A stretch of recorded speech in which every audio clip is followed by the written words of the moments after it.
Hey, yo, let's do it like this. Come on, bring it in.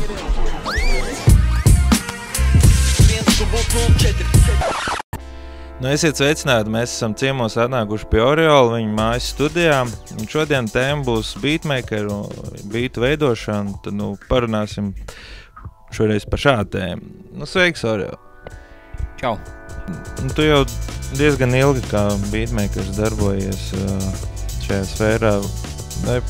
Vai tu to visu apgūsi kaut kā paši saviem spēkiem, paši kaut kur, vai tomēr esi kaut kur izglītojies, varbūt tas ir mūzikas izglītība vai kaut kā tā? Esmu mūzikā no 96. gada, teiksim tā oficiāli, kad sāku iet vidusskolā ar mūzikas novirzienu Rīgas 45. vidusskolā. Tur sākot ar 1. klasi vienkārši, mūzika. Tev bija jāizvēlās, ko tu spēlē, es izvēlēju, drīzāk nevis es izvēlējos, bet laikam vecāki. Es tagad arī neatceros, bet laikam, vecāki vienkārši, laikam, pareizi spēlēs klavieres. Un, protams, arī tur apakšā solfēģio, mūzikas literatūra. Tas, protams, tagad paskatoties īstenībā ir ļoti vērtīgi. Tā mūzikas izglītība, viņa noteikti dod kaut kādu, ir kaut kāds devums, jā.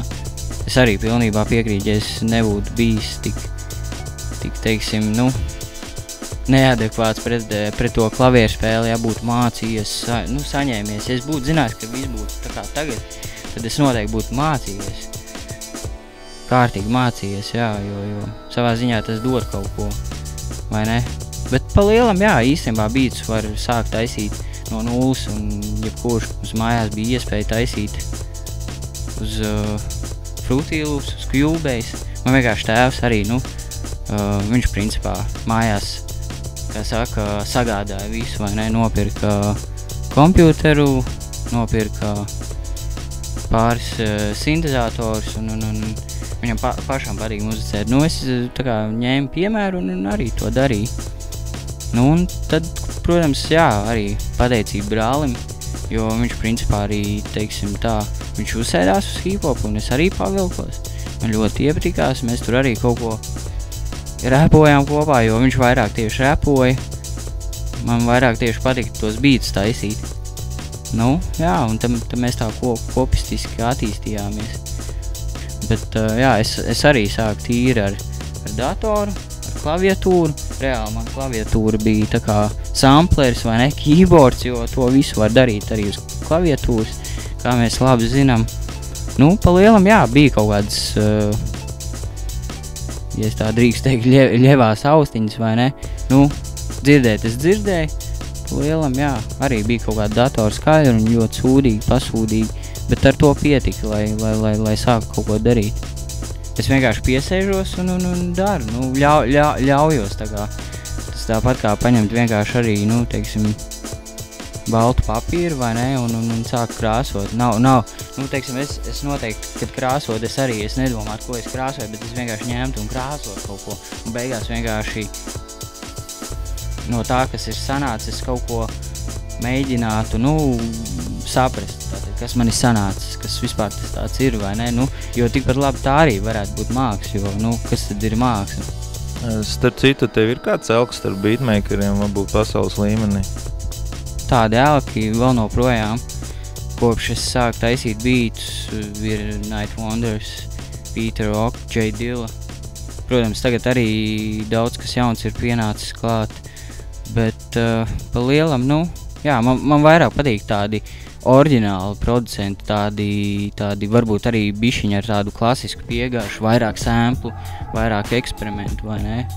Ja tu taisi, teiksim, beatus, kas ir vienkārši, teiksim, tagad aktuāli un tādus tagad pērk, tad loģiski, tev var paveikties, vai ne? Un, protams, ir jāpiestrādā pie tā, vai ne? Kad, tev jāreklamē sev, vai ne? Un jāspiež uz to, lai vienkārši tavs beats sadzird. Manā gadījumā, man īpaši nepatīk taisīt, kad tur uz pasūtījumu, jo tad, principā, tu zaudē jau sevi, tev vienkārši ir jāpielāgojas kaut kādiem noteikumiem, vai ne? Man īsti tādi noteikumi nepatīk, vai ne? Jo, tā ir māksla, tā ir brīvība. Vai viegli ir būt beatmakeram Latvijā, respektīvi, vai ir iespējams nopelnīt ar to sev pietiekoši, lai varētu dzīvot? jā, nu, ja tu smagi strādā, ja tu zini, uz ko tu ej, un ja tev ir mērķis, un ja tu attīsties, tad viss notiks katrā ziņā. Es pamanīju, ka arī beatmakeri ir diezgan daudz, un mēs esam maza valsts, un pat vairāk nekā reperi, man šķiet. Kāpēc tā tendence ir izveidojusi? Tas ir diezgan pieejami tagad, un acīm redzot, vienkārši tas nozīmē, ka latvieši tiešām ir, nu, teiksim, kā saka, vai ne, dziedātāji, vai vispār muzikāli tauta. Man liekas, nu, pa lielam es varētu piekrist, ka mēs vispār esam ļoti radoši cilvēki, ja. Protams, tas arī no katra cilvēka ir atkarīgs, bet pa lielam es pilnībā viennozīmīgi ticu, ka uz planētas Zemi jebkurš ir vienkārši radoši. Viņu aizvien vairāk parādās un tiešām kvalitatīvu materiālu, un prieks ir vēl džeki, un ir džeki, kas vienkārši jau, nu, reāli moči ārzemēs un pa visādiem radio stationiem, festivāliem brauc, vai vienkārši labu naudu, teiksim, pelna, ja, attiecīgi par savu radīto mūziku. Pa lielam es esmu ļoti atvērts. Jā, es arī cenšos un mēģinu arī palīdzēt, teiksim, jauniem, ja ir tāda nepieciešamība.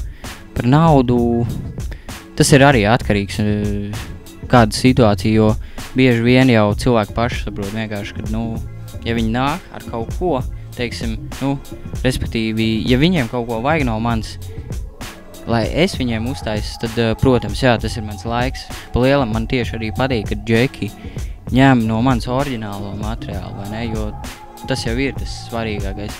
Kāpēc tad es esmu beatmakers pats par sevi kā mākslinieks, vai ne, jo tie ir mani beati, tas ir mans skanējums.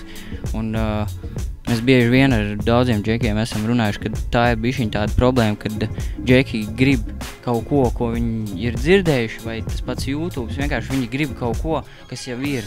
Bet, nu, man liekas, tas ir diezgan muļķīgi, jo tāpēc, kad, nu, principā viņi neko jaunu necenšas radīt, vai ne? Nu, principā vienkārši atdarināt. Klau, varbūt tās tie, kas grib ar tevi sadarboties, pastāstīt, kur un kā tevi sameklēt rokā.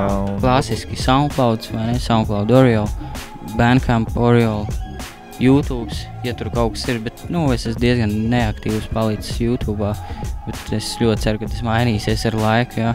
Bet, jā, nu, pa lielam, vai nu privāti, vai, protams, var čekot ik pa laikam. Es arī SoundCloudā lieku tādas live mixus, kas ir, teiksim, beatu sampleri, beatu tirgus, vai ne, kur vienkārši es atrādu, teiksim, kaut kādus vairākus, ja, tur beats, kurus tiešām var arī iegūt savā īpašumā.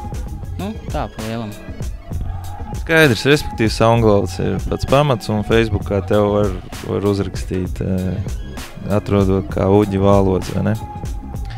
Un nobeigumā varbūt tās tu esi ar mieru padalīties, parādīt kādu tev gadžetu, un varbūt tās parādīt kādu pamatu, primitīvu, ar ko iesākt, respektīvi tas, kurš grib. Tad skatāmies. Es jau mēģinu taisīt uz visu, ko man ir Abletons, man ir Fruity Loops. Kas tev pašam patīk? Man? Nu, Fruity Loops, protams. Nu, sākam, protams, ar ritmu.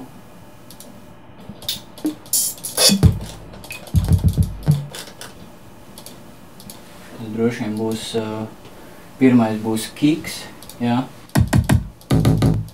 Drobene.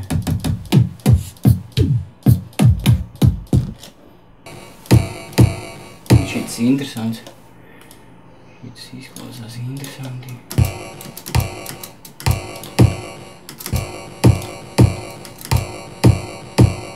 Nu, tas principā ir tas pirmais samples. Vienkārši saliek klucīšus. Protams, mēs varam arī daudz advancētāk, vai ne, likt tā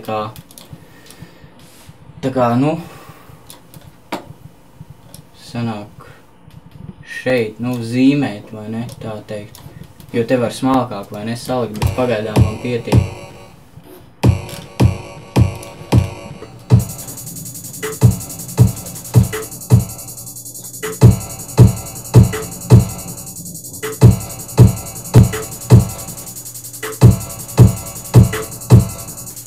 Varam pieslēgties pie kaut kāda, nezinu, basiņu vai melodijas.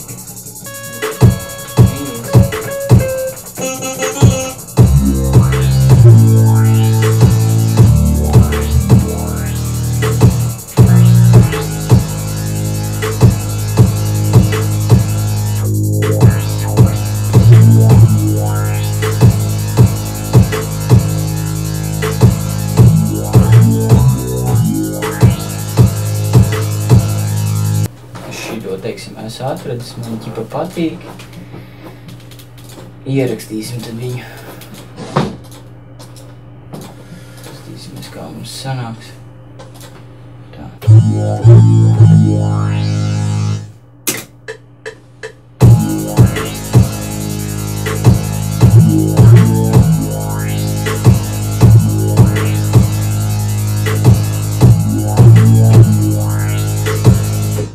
Te mēs varam kaut kādu defektiņu uzlikt, teiksim, reverbu.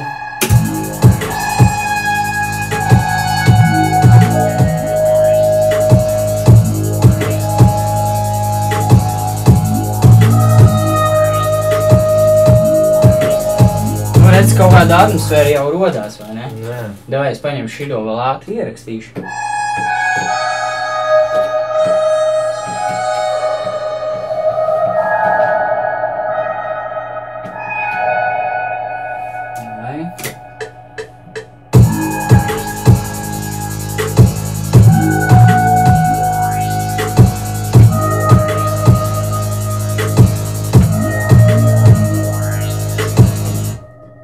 Principā, reku tev jau kaut kas jau ir, nu. Tā tas notiek. Nu tā, Džeki. Lūk, cik ātri un vienkārši to sanāca. Tas arī viss. Līdz nākamajai reizei. Hey yo, let's do it like this. Come on, bring it in.